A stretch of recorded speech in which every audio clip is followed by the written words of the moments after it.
Tito Pinto ang may-ari ng kakaibang beauty hangout na kung tawagin ay Refresh Salon. Bukod sa pagpapaganda, pwede kang ma-relax at ma-entertain ng kanilang mga in-house singers. Pwede ka rin kumanta kung type mo. Ayos, di ba? Gusto ko parang tipong kakaiba. Yung wala yung ibang salon na meron ako, so may kasamang entertainment. Kuni 1 year pa lang kami, 1 year mahigit pa lang kami. 1 year and 2 months, so hindi ko isipin na talagang kakagatin ng maga.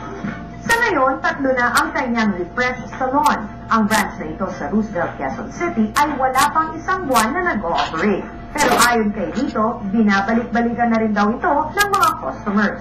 Yung mura yung serbisyo, yung napakagandang serbisyo, at saka yung kakaiba na may sing-along sa loob ng salon, o may singer, at may mga dancer sa loob.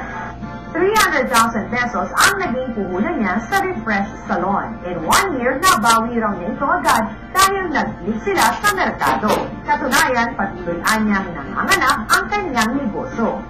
Kahit ano pang negosyo, no, kailangan lang ng tiyaga at hindi ganun kalaki ang kapital mo, yung may tiwala ka sa sarili mo at makatulong ka sa kapwa mo. At kasi pa, bahagi raw ng kanilang recipe for success ang abot kayang presyo para sa dekalidad na serbisyo. Imagine, ang gupit, 30 pesos lang at may entertainment ka pa. Ay, grabe mga suki. Ang sarap dito sa Island Spa, sa Island Cove. At kung kanina nag-enjoy kayo dun sa ating singing salon, eto naman, ibang klaseng masahe na makakapagbigay din daw lunas sa mga sakit na kagaya ng scoliosis. Ano kaya itong Dorn Massage?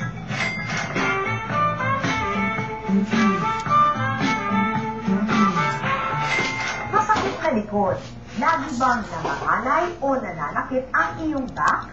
Kadalasan nagpapamasahe tayo para ma-relax.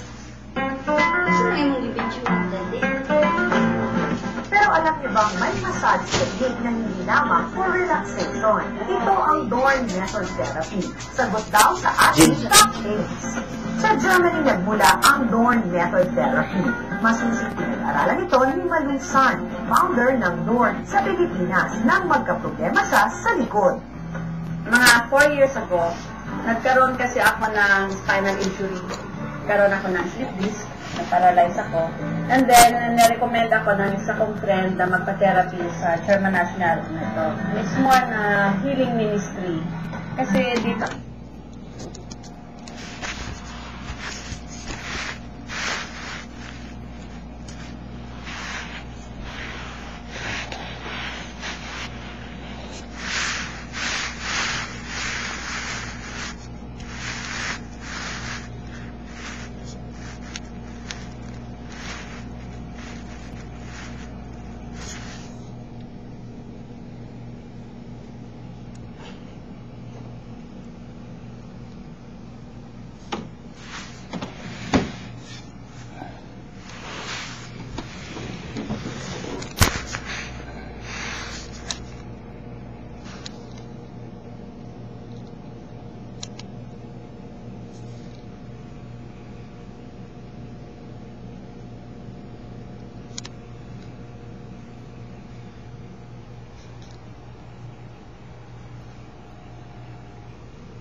Lapuin ang inyong buwasan.